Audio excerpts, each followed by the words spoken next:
Hola amigos de María Visión, bienvenidos a una nueva edición de En Compañía de Jesús. Y además también contamos todos con la compañía de Ignacio de Loyola. ¿Cómo estás? Pues nada, Francisco Javier, también es un placer inconmensurable estar en tu compañía y sobre todo en compañía de Jesús. Pues para que comencemos el programa con buen pie, vamos a ponernos en manos del Espíritu Santo, vamos a invocarlo para que nos guíe, nos acompañe y nos ilumine a lo largo de todo el programa. Fenomenal, pues procedamos a esta oración introductoria. En el nombre del Padre, del Hijo y del Espíritu Santo. Amén. Oh Espíritu Santo, amor del Padre y del Hijo, inspírame siempre lo que debo pensar, lo que debo decir, cómo debo decirlo, lo que debo callar, cómo debo actuar, lo que debo hacer para la gloria de Dios, bien de las almas y mi propia santificación. Espíritu Santo, dame agudeza para entender, capacidad para retener, método y facultad para aprender, sutileza para interpretar, gracia y eficacia para hablar. Dame acierto al empezar, dirección al progresar y perfección al acabar. Amén. Amén. En el nombre del Padre, del Hijo y del Espíritu Santo. Amén. Pues hoy, en compañía de Jesús, traemos un tema que yo llevaba tiempo que quisiéramos hablar hoy aquí nosotros. Efectivamente, llevábamos tiempo con ganas, más bien con ansias, con un sano anhelo, de hablar de una obra de Jacques Philippe, el famoso teólogo, titulada La felicidad donde no se espera, que es un tratado que versa sobre las bienaventuranzas. Bueno. Además, una explicación, aparte de teológicamente sublime, con unas analogías perfectamente ensartadas, enhebradas, muy pedagógico. O sea que es un libro muy completo en todas sus vertientes o dimensiones. Pues como trata de las bienaventuranzas, y estas las tenemos recogidas en el Evangelio, pues yo me he traído este pequeño libro de los Santos Evangelios y vamos a leerlas, ¿te parece? Hombre, considero imprescindible hacer una lectura de las bienaventuranzas antes de disertar sobre ellas. Pues vamos a leer el Evangelio de San Mateo, el capítulo 5. Al ver Jesús el gentío, subió al monte, se sentó y se le acercaron sus discípulos. Él tomó la palabra y se puso a enseñarles así. Dichosos los pobres en el espíritu, porque de ellos es el reino de los cielos. Dichosos los que sufren, porque serán consolados. Dichosos los humildes, porque heredarán la tierra. Dichosos los que tienen hambre y sed de justicia, porque serán saciados. Dichosos los misericordiosos, porque alcanzarán misericordia. Dichosos los limpios de corazón, porque verán a Dios. Dichosos los que trabajan por la paz, porque serán llamados hijos de Dios. Dichosos los perseguidos por ser justos, porque de ellos es el reino de los cielos. Dichosos seréis cuando os injurien, os persigan y digan contra vosotros toda suerte de calumnias por causa mía. Alegraos y regocijaos, porque vuestra recompensa será grande en el cielo, pues también persiguieron a los profetas antes que vosotros. Pues nada, con esta impecable lectura que acabas de realizar, comenzamos a diseccionar, a desgranar el contenido de la obra de Jacques Philippe, La felicidad donde no se espera, un tratado sobre las bienaventuranzas. Bueno, él en la introducción del libro dice que Moisés nos trajo, por intercesión del Espíritu Santo, los 10 mandamientos. Y Cristo, años más tarde, declamó las bienaventuranzas como una especie de complemento, de apéndice de los 10 mandamientos. O sea, llevó los 10 mandamientos, podemos decir, a su plenitud. Los iluminó. ¿Por qué? Porque en el Antiguo Testamento, por intercesión del Espíritu Santo, nos llegó la ley. Pero a esa ley le faltaba sal y luz para que pudiésemos ser, como dicen las Sagradas Escrituras, luz del mundo y la sal de la tierra. Cristo no vino, como algunos heterodoxos entienden, a abolir sus propias leyes. No, vino a reforzarlas, a darles luz, a, como dicen las Sagradas Escrituras, textualmente, a llevarlas a su plenitud. Entonces, no caigamos en esa visión heterodoxa de decir que Cristo vino pues a deshacer las leyes que fueron predicadas en su nombre. No, vino a darles vida, vino a darles un corazón humano. Como dice San Pablo, lo que Cristo pretendió es que esas leyes que estaban escritas en tablas de piedra estuviesen escritas en carne humana, en la carne humana de nuestros corazones. Entonces, así es como lo tenemos que entender. Y las bienaventuranzas vienen a, más que a completar, digamos, a hacer que entendamos mejor los 10 mandamientos, a iluminar esas tablas de la ley de Moisés. Además, bueno, en la página número 15 de este libro de Jacques Philippe, voy a leer un fragmento. Este primer gran discurso de Jesús lo presenta como el nuevo Moisés, que proclama la ley nueva del reino. No desde las alturas del monte Sinaí, humeante y temblante, con truenos y relámpagos, y una densa nube sobre la montaña, sino sobre una simple colina de las riberas del lago de Galilea, como dice la tradición. Luego, párrafos más adelante, concluye: Jesús no ha venido para abolir la ley o los profetas, sino a darles su plenitud. Mateo 5:17. Bueno, que es lo que acabo de explicar. Entonces, bueno, le da luz a la ley y, por consiguiente, por correlación, a los 10 mandamientos, que, como acabo de leer, pues fueron revelados a los hombres en un ambiente relampagueante, oscuro, gris, repleto de truenos, y Cristo pues declamó las bienaventuranzas en un ambiente más sereno, más apaciguado, como es la ribera, la colina que había en las proximidades de la ribera del lago de Galilea. Y además, me estoy dando cuenta que una diferencia, ¿no? Que los 10 mandamientos, cuando son entregados, pues son las tablas de la ley, lo que hay que hacer. Pero, por contra, luego, en ese sermón de la montaña con las bienaventuranzas, el Señor lo que nos pone de relieve es qué hacer y qué recompensa tiene.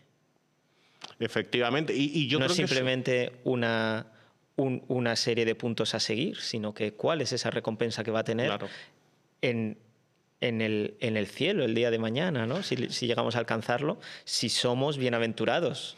No rompe con esa lista de puntos a seguir, sino que le da una explicación, claro, complementaria.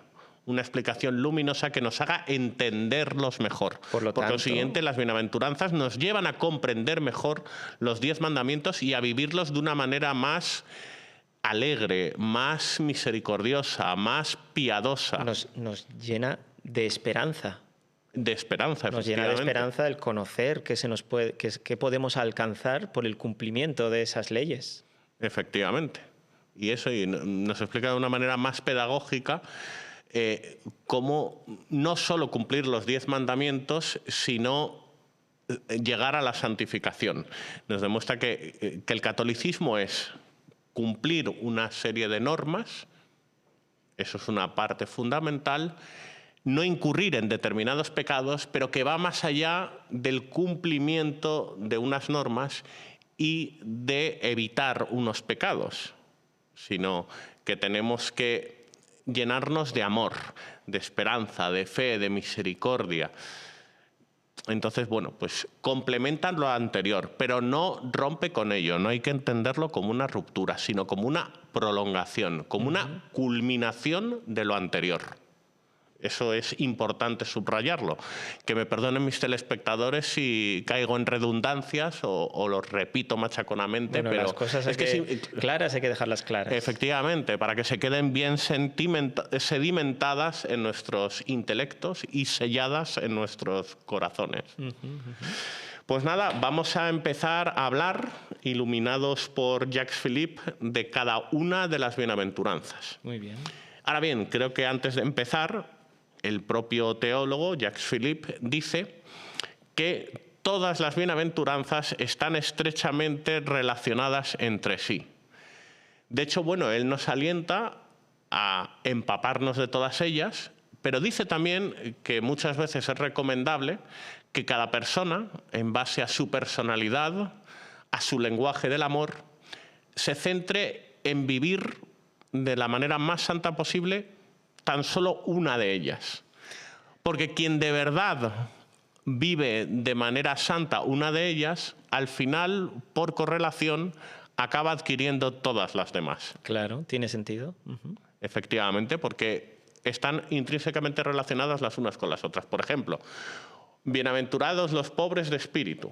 ¿Vale? Pues esa pobreza en el espíritu que nos lleva a desapegarnos de los bienes materiales. Te va a llevar a la mansedumbre. Claro, te va a llevar a ser pacífico, bienaventurados los pacíficos. Te va a llevar a la misericordia. Efectivamente. Y luego la mansedumbre te va a llevar a ser pacífico. La mansedumbre, bien entendida a la luz de Dios, te va a llevar a la pobreza de espíritu, te va a llevar a ser misericordioso. Entonces, al final, quien vive heroicamente o de manera muy piadosa, muy devota, muy santa, tan solo una de las bienaventuranzas, por ósmosis va a vivir el resto. Entonces, bueno, dicho esto, vamos a empezar con la primera y la principal de todas ellas, según el teólogo Jacques Philippe, que sería... Esa es la que él le da también, no más importancia, o quizás sí más importancia, pero también más extensión, ¿no?, a lo largo del libro. Del libro, sí, la sitúa la toma un poco como la principal. Como la puerta de entrada a las demás, que sería bienaventurados los pobres en el espíritu. Efectivamente. Entonces, bueno, la pobreza de espíritu no ha de entenderse solo como vivir con sobriedad, ¿no?, vivir una pobreza material, sino que es estar apeado, desapegado de los bienes materiales, de las ansias de riqueza, pero también de ese afán de reconocimiento público, de ese deseo de ser aplaudido, de ser victoriado, de querer amasar riquezas y ver el sentido de la vida pues en las cosas mundanas y materiales, para confiarle toda nuestra existencia a Dios, claro, para asumir el su sin mí no podéis hacer nada.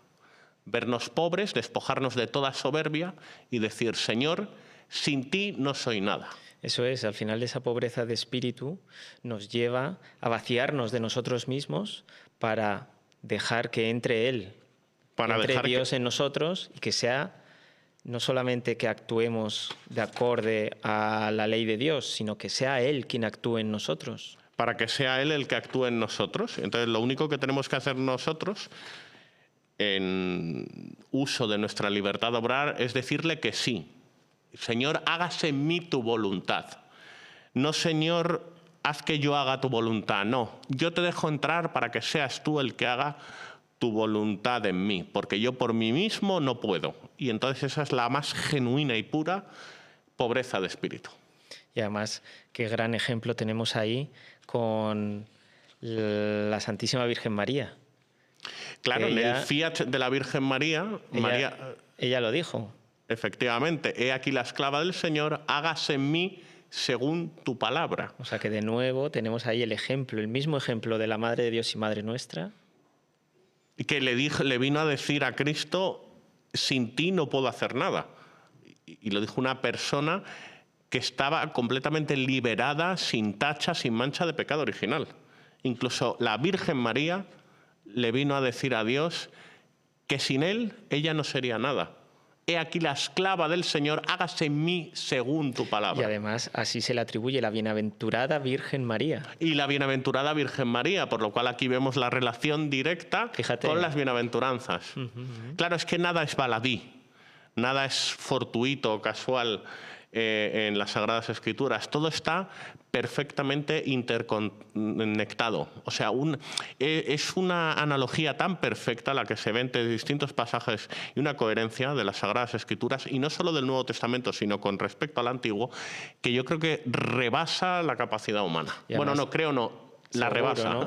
Y además yo creo que en cada una de las bienaventuranzas que vayamos repasando vamos a poder encontrar ejemplos claros y ejemplos recogidos en el Evangelio, en el que la Virgen María es el perfecto ejemplo de esa bienaventuranza, ¿no? de esa puesta en práctica.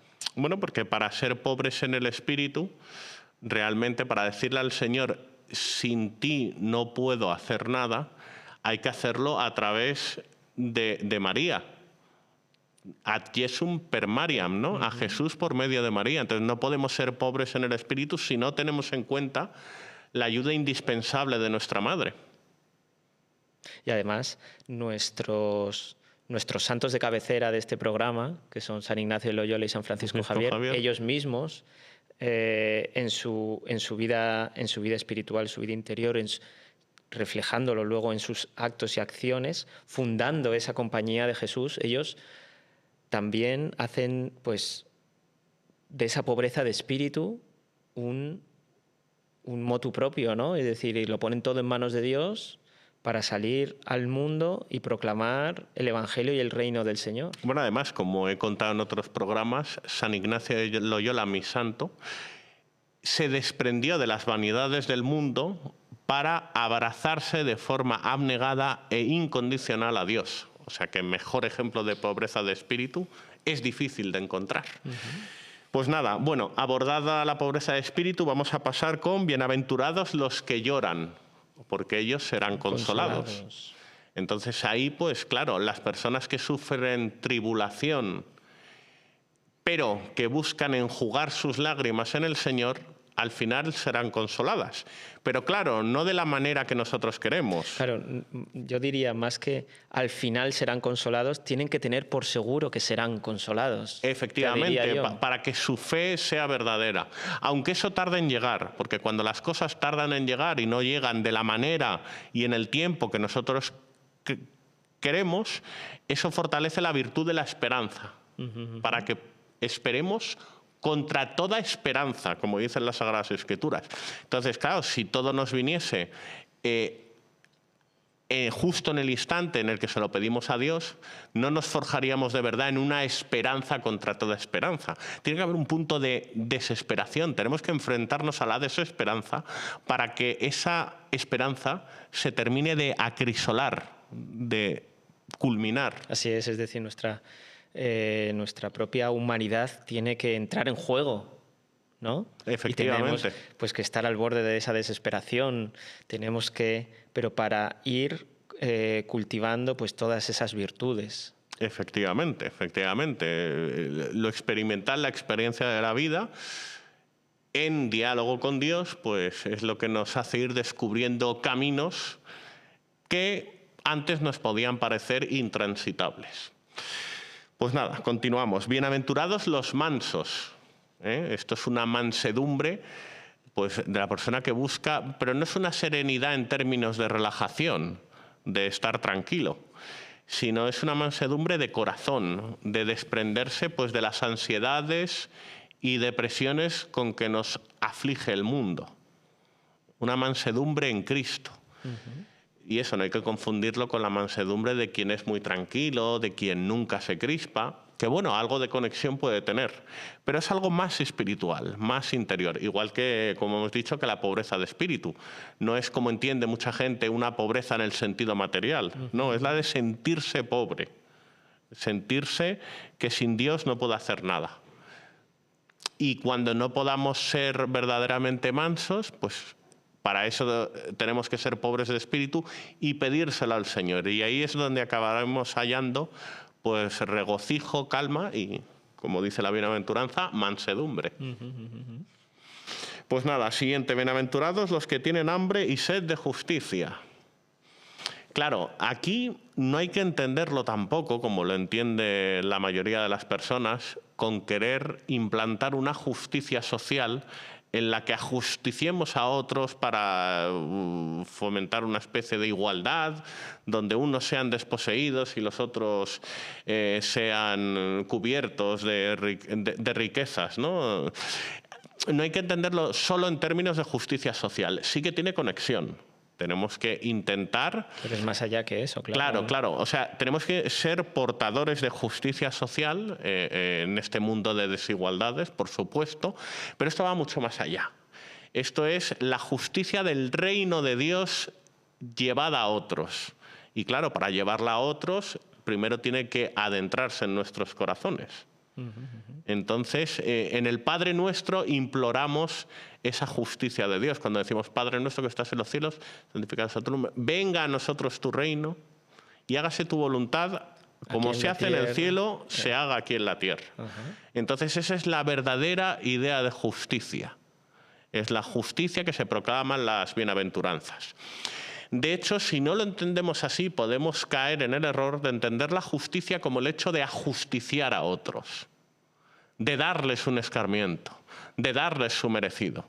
Y eso al final se puede acabar alejando de manera diametral de lo que es la justicia de Dios, que está íntimamente ligada a la misericordia.